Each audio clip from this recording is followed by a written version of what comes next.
Welcome to the Premier League preview for November 27th.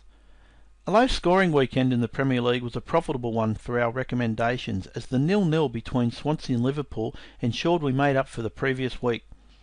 A round of midweek games gives Rafa Benitez the opportunity to get his first win as Chelsea boss in the derby against Fulham, while Spurs host Liverpool in Wednesday's headline game. Sunderland were not as poor against West Brom as the scoreline might suggest, and while a lack of goals has been their problem this season, they've now scored 6 in their last 3 games. They won this fixture 3-1 last season and have won 8 of their last 13 home games when managing to find the net. QPR put up a decent fight at Old Trafford, but even with Harry Redknapp on the bench for this game, it's impossible to ignore their awful away record.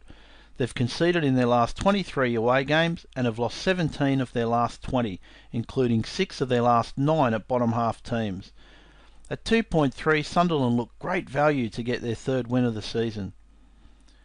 Villa played out a goalless draw with Arsenal on Saturday, and while they scored twice at home against Man United recently, scoring goals has been a problem for some time, as they've netted just 18 times in their last 27 games. 19 of their last 27 games have had fewer than 3 goals, as have 13 of their last 19 at home, and 6 of their 9 games hosting bottom 6 teams since 2010-11. Reading have been involved in several exciting games this season, but also a few drab affairs, and 5 of the 6 games where they've stopped their opponents from scoring more than once have had fewer than 3 goals. Probably not a game to watch, but at even money, under 2.5 goals looks worth a bet. Benitez failed to inspire Chelsea against Man City, and the attacking flair that was so evident at the start of the season appears to have disappeared somewhat. Both teams are without a win in 5 games, and with Brede Hangeland still suspended, we'd be tempted to side with Chelsea. However, the last 3 derbies have finished level, and given the unknowns of how Chelsea will play under Benitez, we'll leave this game alone. Everton are unbeaten in 10 at home, but the last team to win at Goodison in the league was Arsenal. In fact, Arsenal enjoy an excellent head-to-head record with 8 wins in their 10 meetings since 2007-8, including 4 in 5 trips to Merseyside. However, Everton's excellent home record against top 6 finishers since 2010-11 of 8 wins in 12 games, plus a victory over Man United this season, would prevent us from recommending Arsenal, particularly with Marion Fellaini returning from suspension. Southampton and Norwich have both hit a bit of form, and this is a classic matchup of an over-goals team against an under-goals side. 8 of Southampton's 13 matches this season have had at least 4 goals, while Chris Houghton's impact at Norwich has seen 10 of their last 12 have fewer than 3 goals. Norwich have lost just 1 of 6 trips to bottom 6 teams since they were promoted, so this is another game to leave alone. Spurs against Liverpool is another over-goals against under-goals match, but the match outcome market looks interesting. Spurs have won this fixture in each of the past 4 seasons and should welcome Moussa Dembele back to the starting 11. Moreover, since 2010-11, they've won 14 of 19 home games against middle third teams, with 10 half-time, full-time win-wins and 9 wins by at least 2 goals. Liverpool are unbeaten in 8, but their reliance on Luis Suarez will cost them eventually, and they've lost half of their last 16 away games.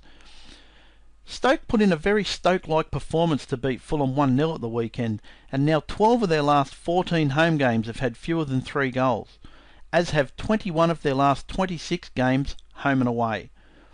While Newcastle were more of an over-goal side last season, the goals have dried up a bit recently, as they've been the 6th lowest scorers in the league this term.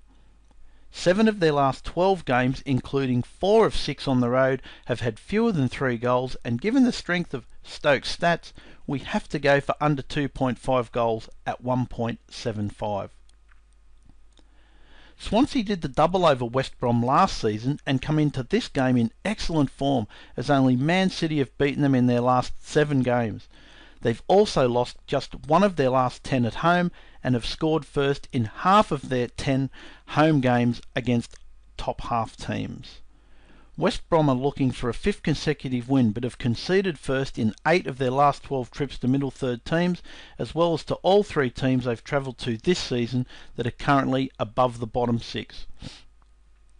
5 of Man United's 6 home games this season have seen at least 4 goals, and we could see another entertaining game here.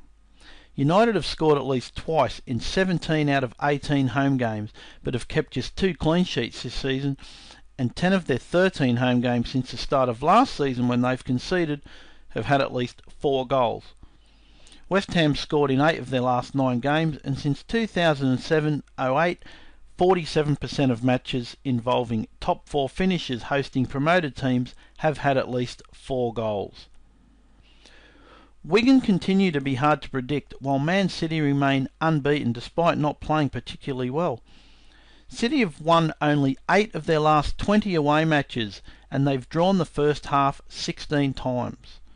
However, Wigan's defence has conceded twice in 7 of their last 8 home games, and conceded before half-time 7 times as well, so we'd avoid this match as the handicap looks about right. That gives us 6 recommendations for this round of midweek action, and hopefully we can keep some momentum going from the weekend.